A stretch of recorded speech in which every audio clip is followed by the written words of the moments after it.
কই রে খালিদ ওমর এসেছে ভাই নতুন বদর, কই রে সব দেশ বিজয়ী নবীন মুজাহিদ। এখনো কি গাইতে হবে ঘুম ভাঙানো গীতে তোদের, এখনো কি গাইতে হবে ঘুম ভাঙানো গীত। আপনারা কি ঘুমাইছেন? কথা বলেন কেন ঘুমাইছেন? যে জাতি জেগে জেগে ঘুমায় তারে জাগ্রত করা বড় কঠিন ব্যাপার, আর যে অরিজিনালি ঘুমায় তারে দু চারটা ডাক হাক দিলেই সে জাগ্রত হয়। তো আপনারা কি আসলে জেগে জেগে ঘুমাচ্ছেন? কারা কারা ঘুমাচ্ছেন না দেখি তো লিল্লাহি তাকবীর। যারা হাত তোলেন নেই তারা ঘুমাইছেন, পুরো হাত তোলেন। ঘুমাইছেন আপনারা? সম্মানিত মুআজ্জাজ হাজিরিন, চাপরাশি বাড়ি জামে মসজিদ কর্তৃক আয়োজিত এ বিশাল ঐতিহ্যবাহী তাফসীরুল কোরআন মাহফিল নিবেদিত এ বিশাল তাফসীরুল কোরআন মাহফিলের সম্মানিত সুযোগ্য মুআজ্জাজ মুহতারাম, মাননীয় সভাপতি এবং প্রধান অতিথি, আমন্ত্রিত ওলামায়ে হযরত, দূর দারাজ থেকে যারা আল্লাহর কোরআন শোনার জন্যে চাতক পাখির মতো অপেক্ষারত মুরব্বিয়ানে কেরাম, বস্তে মুজাহিদ তারেক সাইফুল্লাহর উত্তরসূরি প্রিয় যুবক বন্ধুগণ এবং স্নেহের কচিয়ার কাঁচা বৃন্দ, পর্দার আড়ালে অবস্থানরতা আমার মা এবং বোনেরা, দূরে এবং নিকটে যতদূর পর্যন্ত আজকের এই আলোচনার সাউন্ড যাচ্ছে ততদূর পর্যন্ত আরেকটা বার ইসলামী রীতি অনুযায়ী সালাম পরিবেষ্টিত করতে যাচ্ছি। আবারও বলছি, আসসালামু আলাইকুম ওয়া রাহমাতুল্লাহি ওয়া বারাকাতুহু। মহান আল্লাহর শুকর গুজার হতে যাচ্ছি যে মহান আল্লাহ পাক শত ব্যস্ততার মাঝেও তার কোরআন বলার মতো আর শোনার মতো সুযোগ দান করেছেন। সে মাবুদে ইলাহির প্রশংসা স্বীকার করব, মানে গুণকীর্তন করতে যাব, মুসলমানের ব্যাটার মতো জোরে সোরে আওয়াজ দিয়ে বলবো আলহামদুলিল্লাহ। আওয়াজটা কি আরেকটু বাড়ানো যাবে না? দেখি তো কেমন কিরকম বাড়লো। এবার পুরোটা বলতে হবে আলহামদুলিল্লাহি রাব্বিল আলামিন। রাসূল করিম সাল্লাল্লাহু আলাইহি ওয়াসাল্লামের প্রতি সংক্ষিপ্ত আকারে দুরূদ ও সালাম পাঠ করছি। সারা পৃথিবীর সকল বুদ্ধিজীবী আর সাহিত্যিক আর সাংবাদিক আর নেতা নেত্রীদের আদর্শ ও সম্মান সম্ভ্রমকে যদি একটি পাল্লায় এনে দেওয়া হয়, আমার নবীজির পায়ের ধুলোর মতো কারোর মর্যাদা হবে না। কথা বলে না কেন? সেই রসুলের প্রতি সংক্ষিপ্ত আকারে দরুদ পড়ছি, জোরে সোরে আওয়াজ দিয়ে বলছি সাল্লাল্লাহু আলাইহি ওয়াসাল্লাম। সম্মানিত ভাইয়েরা, একটু আগে যে আয়াতে কারিমা তেলাওয়াত করেছি, চেষ্টা করব সেখান থেকে আলোচনা শুরু করার এবং দেখি কতদূর পর্যন্ত আলোচনা নিয়ে যাওয়া যায়। যদি আপনাদের শোনার মতো পরিবেশটা ভালো থাকে, ইনশাল্লাহ আজকের আলোচনা 11:30 পর্যন্ত চালাতে বলছিল, কিন্তু 12টা-1টাও যেতে পারে। থাকতে পারবেন? পরিপূর্ণ যদি বিষয়টাকে ক্লিয়ার করতে না পারি তাহলে বলে লাভ কি? ঠিক না? পরিপূর্ণভাবে বলতে চাচ্ছি, চেষ্টা করব অল্প সময়ের মধ্যে সংক্ষিপ্ত করে বলার। যদি একটু টাইমটা ওই দিকে চলে যায় কেউ রাগান্বিত হয়ে না যায়, ঠিক আছে? সম্মানিত ভাইয়েরা, হাদিসের কয়েকটি ইবারত আপনাদের সামনে আমি তুলে ধরার চেষ্টা করব ইনশাআল্লাহ। বলেন ইনশাআল্লাহ। সম্মানিত নোয়াখালীবাসী, মহান আল্লাহ পাক ইমানদারদেরকে বলছেন যে আমি তোমাদের জান আর মালটাকে কিনে নিয়েছি। জোরে কন্যা সুবহানাল্লাহ। সম্মানিত ভাইয়েরা, মহান আল্লাহ পাক বলেন ইন্নাল্লাহা আশতারা মিনাল মুমিনিনা আনফুসাহুম ওয়া আমওয়ালাহুম বিআন্না লাহুমুল জান্নাহ।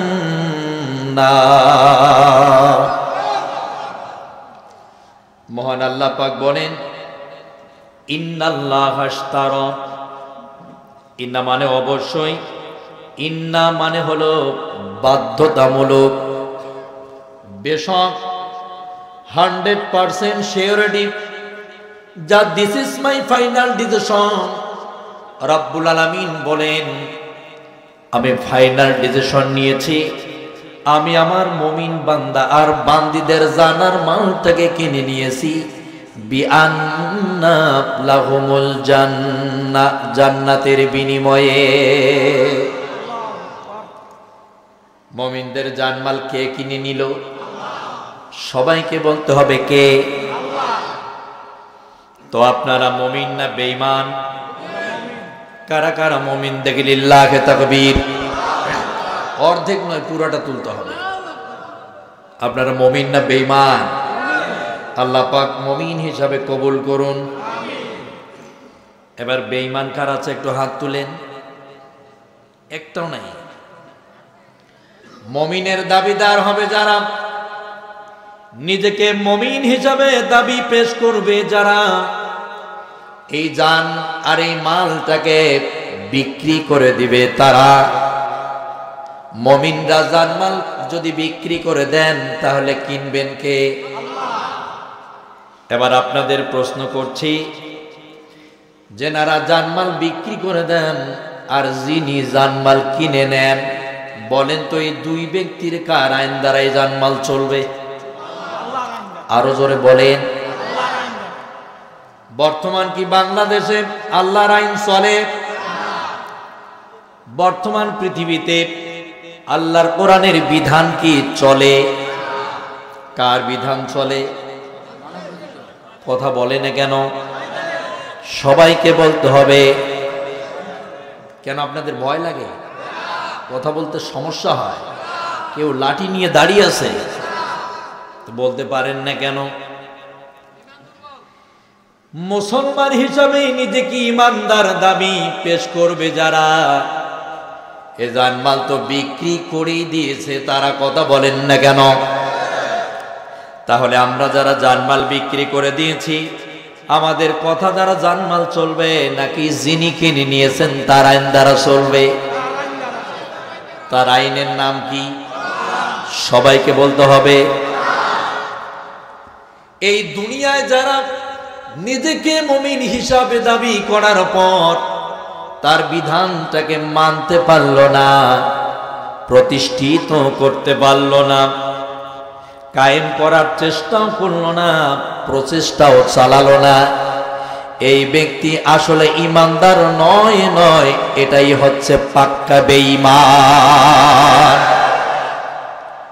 সম্মানিত ভাইয়েরা, আপনি যদি আপনার নোয়াখালীর বাজারে যান মাছ কেনার জন্য, পুঁটি মাছ আপনারা চিনেন? কথা বলছে না কেন জোরে? ধরেন পুঁটি মাছের কেজি হলো 500 টাকা।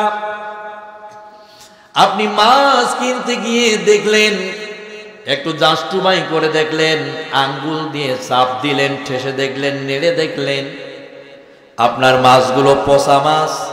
আপনি কি এই পচা পুঁটি মাছ 500 টাকা দিয়ে আপনি কিনবেন? কেন কিনবেন না?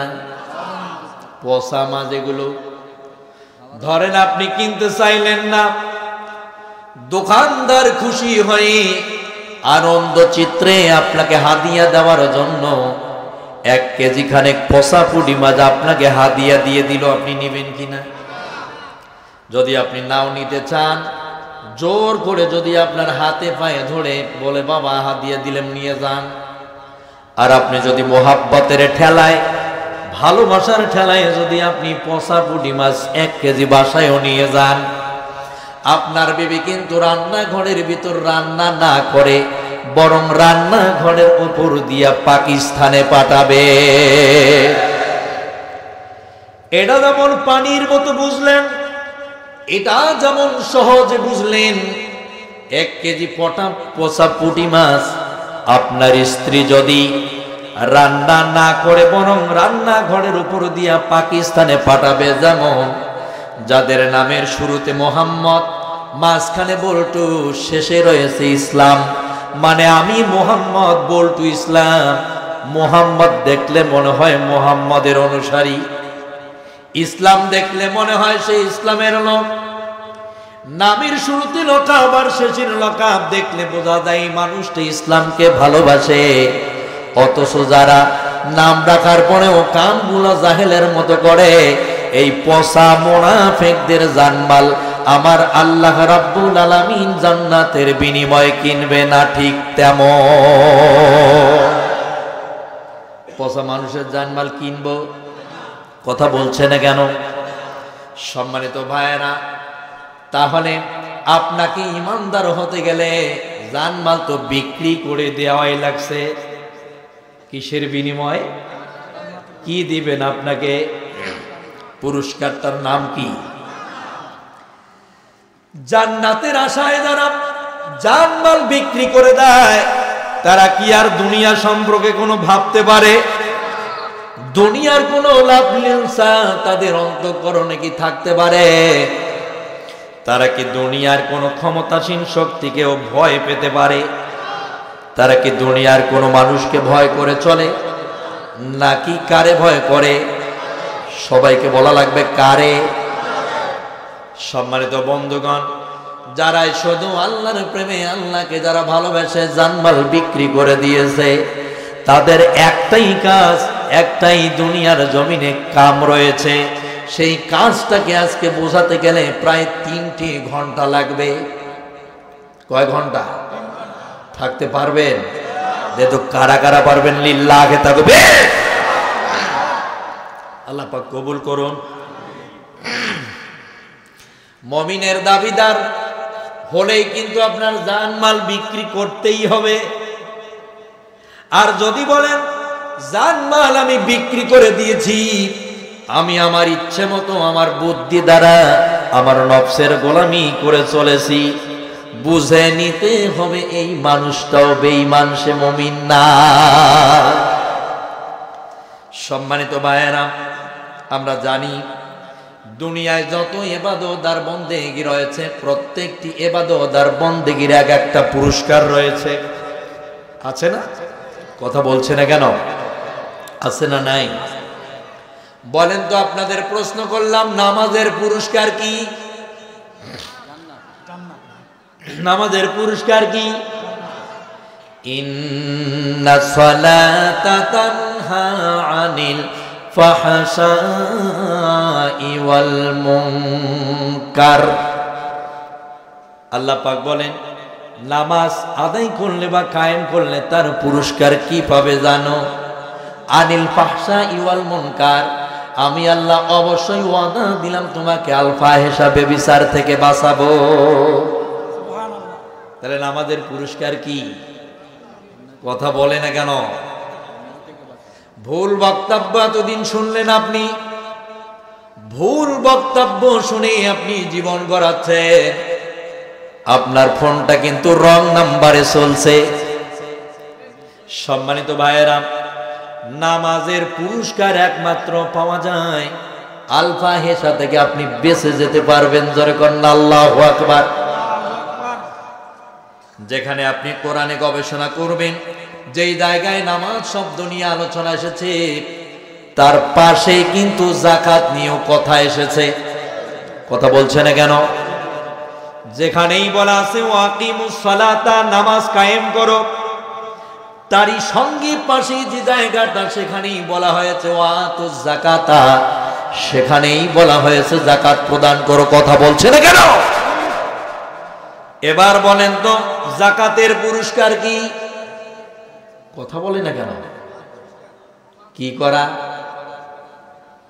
যাকাতের একমাত্র পুরস্কার হলো আপনার সম্পদ পবিত্র হয়ে যাওয়া। কথা বলে না কেন?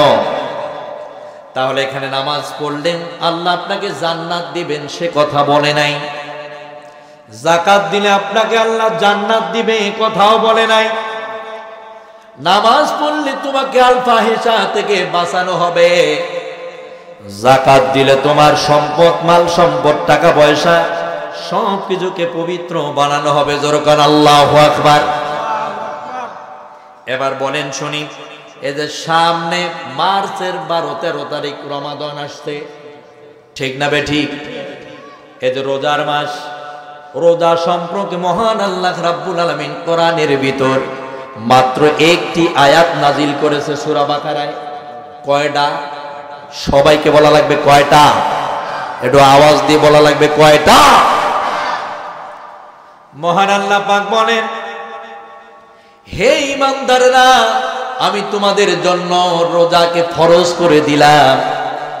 রোজা রাখতে গিয়ে আল্লাহ পাক অপশন রেখে দিয়েছে, সেটি হলো ঈমানদার হওয়া লাগবে। কথা বলে না কেন? মহান আল্লাহ পাক তো বলতে পারতেন সারা পৃথিবীর সব আম জনতার জন্য আমি রোজা ফরজ করে দিলাম, তা না। মহান আল্লাহ পাক বলেছেন আমি ঈমানদারদের জন্য রোজা ফরজ করে দিয়েছি। এই রোজার কথা সূরা বাকারায় মাত্র একটি আয়াত এসেছে। এই আয়াতের ভিতরে রব্বুল আলামিন বললেন একবার, আর আমরা রোজা রাখি বা হুকুম পালন করি 30 থেকে 29 দিন। কথা বলছে না কেন? এবার বলেন তো, নামাজের আয়াতগুলো কোরআনে কয়টি রয়েছে? কথা বলে না কেন? কয়টি? 82টি। যেখানেই বলা হয়েছে নামাজ, পাশেই বলা হয়েছে ওয়াতুজ যাকাত। যদি নামাজ 82 বার হয়, তাহলে যাকাতও 82 বার বলা হয়েছে। কথা বলেন ঠিক কিনা? আমার প্রিয় ভাইরা, রোজা সম্পর্কে কোরআনে কয়টি আয়াত? মাত্র একটি। এবার সংখ্যার দিক থেকে 82 বেশি নাকি 1 বেশি? কথা বলে না কেন? 82 বার বলা হলো, সে কথা শুনলে না। 82 বার বলা হলো, সেটা কায়েম করলে না। 82 বার বলা হলো, বাধ্যতামূলক তুমি সেটাকে কায়েম করতে চাইলে না। মাত্র একবার বলা হয়েছে হে ঈমানদার, তোমার জন্য রোজা ফরজ করে দিলাম। সেখানে আমরা 30 দিন 29 দিন থাকবো। আমাদের মতো বোকা আর কেউ আছে?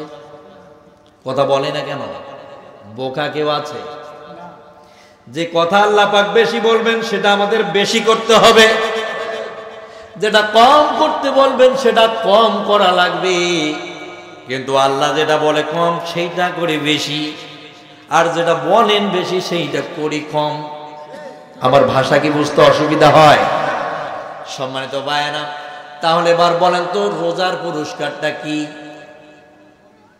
কেউ বলতে পারলেন না? রোজার একমাত্র পুরস্কার হলো মহান রব্বুল আলামিন নিজেই। জোরে কন্যা মারহাবা। আল্লাহ পাক বলেন তার হাবিবকে দিয়ে, বিশ্বনবী জানিয়ে দিয়েছেন, কোন মানুষ যদি রোজা রাখে তার তাকওয়া বা খোদাভীতি বেড়ে যায়। জোরে কন্যা সুবহানাল্লাহ। তাহলে রোজার পুরস্কারটা কি পেলেন? সেখানেও কি জান্নাত পাওয়া হইল? কি পাইলেন আপনি? ওখানে তাকওয়া বাড়লো আপনার, আপনি আল্লাহ পাককে পেয়ে গেলেন। নামাজেও আপনি জান্নাত পাইলেন না, যাকাতেও আপনি জান্নাত পাইলেন না, রোজাতেও আপনি জান্নাত পেলেন না। এবার চলেন আমরা চলে যাই হজের ভিতরে। হজ সম্পর্কে আল্লাহ পাক কোরআনের ভিতরে মাত্র 5টি আয়াত নাজিল করেছে। কয়টা? 5 বার হুকুম করেছে, যদি সম্পদ থেকে থাকে, যদি অর্থ করি খরচ করার মতো তোমার অ্যাবিলিটি থাকে, অবশ্যই তুমি হজ ব্রত পালন করবে, তোমার জন্য ফরজ, ঠিক কিনা? কিন্তু নামাজ পড়লাম না আমি, জীবনেও যাকাত দিলাম না, এরপরে রোজা তো রাখলামে না, হুট করে অবৈধ পথে টাকা ইনকাম করে মহান আল্লাহকে ধোঁকা দেওয়ার জন্য বোকা বানিয়ে তারা মক্কায় চলে যায় হজ করার জন্য।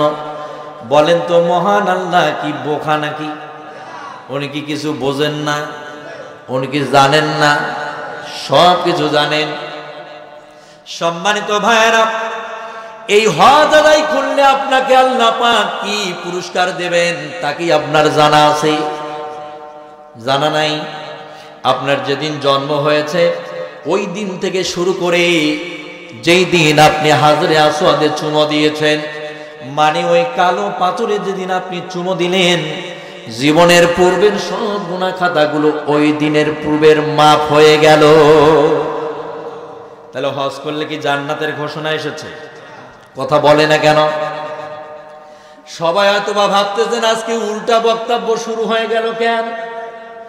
সারা জীবন তো এগুলোর পক্ষে আমরা বক্তব্য শুনলাম, কোরআন হাদিসের দলিল পেলাম, কিন্তু আজকের আলোচনাটা পুরোপুরি উল্টো কেন বুঝতেছি না।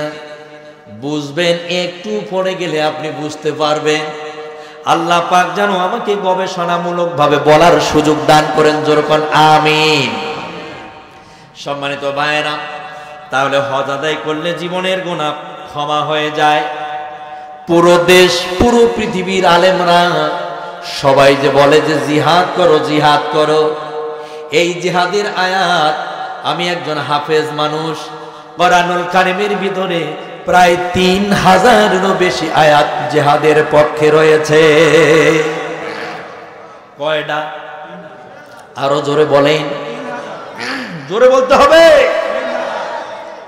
3000 বেশি না 82 বেশি? 3000 বেশি নাকি 5 বেশি?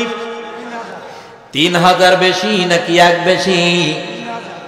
3000 বেশি নাকি আপনার সব আমলগুলোর চেয়ে জিহাদের প্রসঙ্গে মহান আল্লাহ পাক কোরআনে সবচেয়ে বেশি আয়াত নাজিল করলো, অথচ সব হুকুম, সব আমলের পক্ষে সবাই ওয়াজ করে বক্তব্য দেয়, একমাত্র জিহাদের বিরুদ্ধে। শুধু সমাজ শুধু না, ব্যক্তিগত জীবন না, শুধু রাষ্ট্র শুধু না, পররাষ্ট্র শুধু না, আন্তর্জাতিক লেভেল পর্যন্ত জিহাদের বিরোধিতা করা হয়। ঠিক বলছি না বেঠিক? এটা সম্মানিত ভাইয়েরা, এই বিষয়টা আপনাকে বুঝতে হবে। কেন জিহাদের প্রসঙ্গে এত আয়াত? কেন জিহাদ প্রসঙ্গে 3000-এরও বেশি আয়াত আল্লাহ নাজিল করলেন? যখন নামাজ ছিল না, যখন আপনার যাকাতের আইন ছিল না, যখন আপনার রোজা বাধ্যতামূলক করা হলো না, যখন সমাজে ইসলাম প্রচার হলো না, তখন সত্যকে কায়েম করার জন্য দরকার ছিল চেষ্টা আর প্রচেষ্টা। জিহাদ মানেই হলো চেষ্টা আর প্রচেষ্টা করা। এই জন্য জিহাদ প্রসঙ্গে আল্লাহ সবচেয়ে বেশি কোরআনের আয়াত নাজিল করেছে। এই সহজ বিষয়টাকে আমরা খুব কঠিন ভাবে নিয়ে নেই। কথা বলছে না কেন? এভাবে কিন্তু বোঝানো হয়। কেউ বলে, দেখবেন মানুষেরা যখন এই প্রসঙ্গগুলোকে নিয়ে আসে, তখন বিভিন্ন জিলাপির পেঁয়াজ বানায়া সেটাকে মানে একেবারে এমন ভাবে তুলে ধরলো যেন জিহাদ প্রসঙ্গে আল্লাহ কোরআন একটা কথা বলে নাই। ঠিক বলছি কিনা? সম্মানিত ভাইয়েরা, এই প্রসঙ্গগুলো বলার একমাত্র কারণ হলো জিহাদের যত আয়াত নাজিল হয়েছে সব আয়াতের মূল পয়েন্ট রয়েছে সূরা সফের ভিতরে। সূরা সফের 1 থেকে 10 নম্বর আয়াতটাকে নিয়ে আপনি রিসার্চ করবেন। কেন আপনাকে নামাজ নামক ট্রেনিংটা দেওয়া হলো? এই ট্রেনিং আর প্রশিক্ষণ দিলে আপনি গুনাহ থেকে বাঁচতে পারবেন, আপনি আল ফাহেশা থেকে বেঁচে যাবেন। কেন আপনার যাকাত নামের প্রশিক্ষণ আর কেন যাকাত নামের এই ট্রেনিংটা দেওয়া হলো? তার একমাত্র কারণ হলো আপনার সম্পদ পবিত্র হয়ে যাবে। এত বড় বড় ইসলামের ট্রেনিং কেন, এত প্রশিক্ষণ কেন দেওয়ার কথা বলা হলো? তার একমাত্র কারণ হলো আল্লাহ পাক বলেন, এই প্রশিক্ষণ, এই ট্রেনিং গুলো যদি তোমার পুরোপুরি থেকে থাকে, তাহলে আমি আল্লাহ ঘোষণা দিয়ে দিলাম তোমরা এখন সফল কাম অর্থাৎ ইমানদার হতে যাচ্ছ। সুবহানাল্লাহ বললেন না? কি হতে যাচ্ছ? শুধু 2-4টা সেজদা দিলে ইমানদার হওয়া যায়? 2-4টা রুকু করলে ইমানদার? 2-4টা তাসবিহ দিলে কি ইমানদার? নামাজ পড়বো না, শুধু যাকাত দিব আমি ইমানদার? জীবনেও ইসলামের কোনো বিধান মানবো না, শুধু হজ করে আসবো শেষ জামানায়, শেষ সময়টা, আমি কি ইমানদার? তাহলে ইমানদার হতে গেলে কি করা লাগবে আপনার? কথা বলে না কেন? কি করা লাগবে? নামাজ লাগবে যেমন, যাকাতও লাগবে তেমন। আপনারা এমন এক ট্রেনিং, এমন এক গাড়ি চালান যে গাড়ির চাকা আছে তার বডি নাই, বডি আছে তার চাকা নাই। যদি নামাজ পড়েন তাহলে যাকাত নাই, যাকাত যদি আছে তাহলে নামাজ নাই। কথা বলছে না কেন? এই গাড়ি দিয়ে কোনোদিনও আপনি উপকৃত হবেন না। কথা বলে না কেন? সম্মানিত ভাইয়েরা, কেন এই প্রসঙ্গে আমি নিয়ে আসলাম আজকে? এটা খুবই হার্ড বিষয়ের উপরে আলোচনা, খুবই কঠিন বিষয়ের উপরে আলোচনা। চলছে, বহির্বিশ্বে ছড়িয়ে যাবে। প্রিয় বন্ধুগণ, আমার বুঝতে হবে কেন এই বিষয়টাকে নিয়ে আসলাম। কারণ হলো, প্রত্যেকটা ইমানদারদের জন্য যেমন নামাজ ফরজ, যেমন যাকাত ফরজ রয়েছে, হজ যেমন সম্পদ থাকলে ফরজ রয়েছে, তেমনি ইমানদারদের জন্য জিহাদ করাটাও ফরজ করা হয়েছে। কেন জিহাদের বিরোধিতা করা হয়? কারণ সন্ত্রাসীরা তো বিরোধিতা করবে। সমাজে যদি জিহাদ শুরু হয়ে যায়, সন্ত্রাসী নির্মূল হয়ে যাবে আর মিথ্যেবাদীরা ধ্বংস হয়ে যাবে, দুনিয়ার জমিনে প্রস্ফুটিত হয়ে যাবে সত্য। এই জন্যে শয়তানের গোষ্ঠী জিহাদের বিরোধিতা করে। আমার প্রিয় ভাইয়েরা, রব্বুল আলামিন এই জন্যেই বিষয়টাকে বললেন যে তোমাদের সবচেয়ে বেশি গুরুত্ব থাকতে হবে জিহাদে। কেন জিহাদে বেশি গুরুত্ব থাকবে? কারণ ইমানদাররা তো জানমাল বিক্রি করে দিয়েছে আল্লাহর কাছে। আল্লাহ তো এই জন্যই তাদেরকে এতগুলো ট্রেনিং দিলেন, এতগুলো প্রশিক্ষণ দিলেন শুধু একটা কাজের জন্য। ইয়া আইয়ুহাল্লাযীনা আমানু হাল আদুল্লুকুম আলা তিজারাতিন তুনজিকুম মিন আযাবিন আলীম তুমিনুনা বিল্লাহি ওয়া রাসূলিহি ওয়া তুজাহিদুনা ফি সাবিলিল্লাহ বিআমওয়ালিকুম ওয়া আনফুসিকুম যালিকুম খায়রুল লাকুম ইন কুনতুম তা'লামুন। সম্মানিত ভাইয়েরা, দৃষ্টান্ত না দিলে আপনি কখনোই বুঝতে পারবেন না। ধরেন আগামীকাল সকালবেলা এই নোয়াখালীর সবচেয়ে বড় স্টেডিয়ামে পুলিশে লোক নেওয়া হচ্ছে। যার যোগ্যতা আছে, যার সার্টিফিকেট আছে, সে কিন্তু গিয়া লাইন দিবে। কথা না বললে আমি কি বুঝি? ঠিক না বেঠিক? ধরেন আপনার সার্টিফিকেট রয়েছে, আপনার যোগ্যতা রয়েছে, আপনাকে মাপ দিয়ে দিল, আপনি তাদের মাপের মধ্যে টিকে গেলেন, এজন্য কি আপনার চাকরি হয়ে গেল? তাহলে কি করতে হবে? এখন আপনাকে 6 মাসের জন্য ট্রেনিং করা লাগবে। 6 মাসের ট্রেনিং এ আপনাকে কি কি শিক্ষা দেওয়া হবে? গুলি চালাতে হবে কিভাবে, কিভাবে শত্রুপক্ষকে ঘায়েল করা লাগবে, সেজন্য কিভাবে আপনি ঢালটাকে ধরবেন, কিভাবে ব্যবহার করবেন, এ শিক্ষা দেওয়া হবে। আপনি বুক ডান করে আপনার শিক্ষা দেওয়া হবে।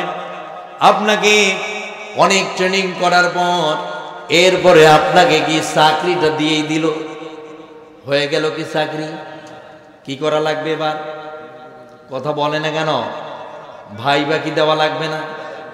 ভাইবাতেও আপনাকে টাকা লাগবে। ভাইবা যদি আপনি সঠিকভাবে দিতে পারেন, তারপরেও কি আপনার চাকরি হবে? কথা বলছে না কেন? হবে। এরপরে কি করা লাগবে? মামু লাগবে। কি লাগবে? মামু খালু লাগবে, মানে টাকা লাগবে। অফিস আদালতে আছে কত ঘুষের ভয়, সরকারি বেতনে বেড়াদের পেট মোটা না হয়। সোনার বাংলা নষ্ট করে ওরা সোনার বাংলা নষ্ট করে তামা করতে চায়। ওরাই দেশের শত্রু, ওদের চিহ্ন করা যায়। ওরা দেশের শত্রু, ওদের চিহ্ন করা যায়। বাংলা আমার জন্মভূমি, থাকি জল ঢাকায়। দুর্নীতিতে দেশ গড়েছে, চলার সাধ্য নাই। জাতির হবে কি উপায়, মদের হবে কি উপায়। টাকার ঘুতে যদি আবার কলম উল্টো চলে, সব কিছু পাল্টে যায় ওই ঘুষের টাকা পেলে। ঠিক না বে ঠিক? টাকার ঘুতে যদি আবার কলম উল্টো চলে, সব কিছু পাল্টে যায় ওই ঘুষের টাকা পেলে। কালো টাকার দৃষ্টি দিয়ে ক্ষমতাটা পায়, এসব চলে শিক্ষিত শয়তানের মহড়ায়, এসব চলে শিক্ষিত শয়তানের মহড়ায়। বাংলা আমার জন্মভূমি, থাকি জল ঢাকায়, দুর্নীতিতে দেশ ভরেছে চলার সাধ্য নাই। জাতির হবে কি উপায়, মদের হবে কি উপায়। মামু সারা কাম আছে, কথা বলে না কেন? রাগ হচ্ছেন নাকি? মামু ছাড়া কাম হবে না। ধরেন এবার আপনি টাকাও দিয়ে দিলেন, তারপরেও কি আপনার চাকরি হবে নাকি? এবার কি করা লাগবে আপনার? প্র্যাকটিক্যালি এবার দেখাতে হবে। অফিসাররা আপনাকে ধরবে, বলবে এবার 6 মাস ধরে তুমি ট্রেনিং করেছো, গুলি কিভাবে করতে হয় দেখাও। আর আপনি যদি বলেন 6 মাস গুলি করেছি, আজ আমি পারবো না, চাকরি কি থাকবে? যদি বলা হয় ঢালটা কিভাবে ধরা লাগে, 6 মাস দেখালাম, একবার ধরে দেখাও। যদি আপনি বলেন না 6 মাস ধরেছিলাম, আজ আর আমি পারবো না, তাও কি চাকরি থাকবে? থাকবে না। এটা যেমন সহজে বুঝতে পারলেন, তেমন ইসলামের যে ট্রেনিং গুলো আপনি করলেন, নামাজ করলেন, যাকাত দিলেন, হজ করলেন, রোজা দিলেন, এরপরে আপনাকে মূল একটা চাকরি দিতে চায়। এই জন্য এত কিছু আপনার ট্রেনিং হলো, এত প্রশিক্ষণ হলো। কেন প্রশিক্ষণ দিলেন আমার আল্লাহ? কারণ আল্লাহ পাক দেখতে চান এই বান্দা কখনো আল ফাহিশা করতে পারবে না, ও গুনাহ থেকে বেঁচে যাবে, ও কখনো তাকওয়া থেকে ভিন্ন দূরে সরে যাবে না, ও আমার খোদাবিধি অর্জন করবে। যেরকম আল্লাহু আকবার। এত কিছু জানার পরে, শোনার পরে আল্লাহ পাক জাস্টিফাই করার পরে বলছে, ইয়া আইয়ুহাল্লাযীনা আমানু, হে ঈমানদারেরা। তখন বলছে, হে ঈমানদারেরা, হাল আদুল্লুকুম আলা তিজারাতিন, আমি কি তোমাদের একটা ব্যবসার কথা বলবো না? আমরা বললাম, আল্লাহ জি হ্যাঁ, আপনি আমাদেরকে ব্যবসার কথা বলতে পারেন। কি সে ব্যবসা? আল্লাহ পাক বললেন, তুমিনুনা বিল্লাহি ওয়া রাসূলিহি ওয়া তুজাহিদুনা ফি সাবিলিল্লাহ। তোমার কাজ দিলাম, তোমার ব্যবসা দিলাম, তোমার একটা কর্ম দিলাম, তুমি ওই পথে চেষ্টা করবি, প্রচেষ্টা করবি। সেটা হলো আল্লাহর পথে, রাসূলের পথে তুমি চেষ্টা করবে, প্রচেষ্টা করবি।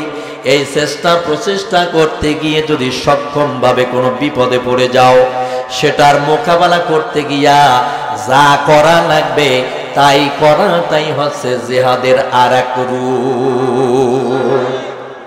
কথা কি বুঝতে পেরেছেন? জিহাদ মানে পিটাইয়া মেরে ফেলা নয়। ভুল বুঝবেন না, উল্টা পাল্টা লিখবেন না, ভুল কোনো তথ্য আপনারা সংগ্রহ করে প্রচার করবেন না। সঠিক তথ্য হচ্ছে জিহাদ মানে হলো চেষ্টা করা, প্রচেষ্টা করা। একজন ছাত্র চেষ্টা করতেই পারে আমার রেজাল্টটা ভালো হোক, এটা কি সব অন্যায়? একজন কৃষক চেষ্টা করতেই পারে আমার কৃষির ফলনগুলো দ্বিগুণ হোক, এটা কি অন্যায়? একজন ব্যবসায়ী চেষ্টা করতেই পারে আমার ব্যবসাটা লাভজনক হয়ে যাক, এটা কি তার জন্য কোনো অন্যায়? এটা যেমন অন্যায় নয়, তেমনি প্রত্যেকটা ইমানদার চেষ্টা প্রচেষ্টা করতেই পারে। আমি যেমন ইমানদার, পুরো দেশ ও সমাজের মানুষগুলো আমার মতো ইমানদার হয়ে যাক, এই চেষ্টা প্রচেষ্টা করতে যাবেন।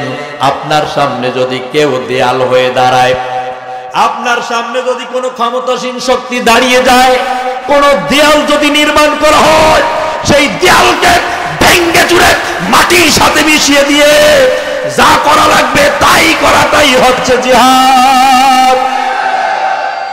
এই সহজ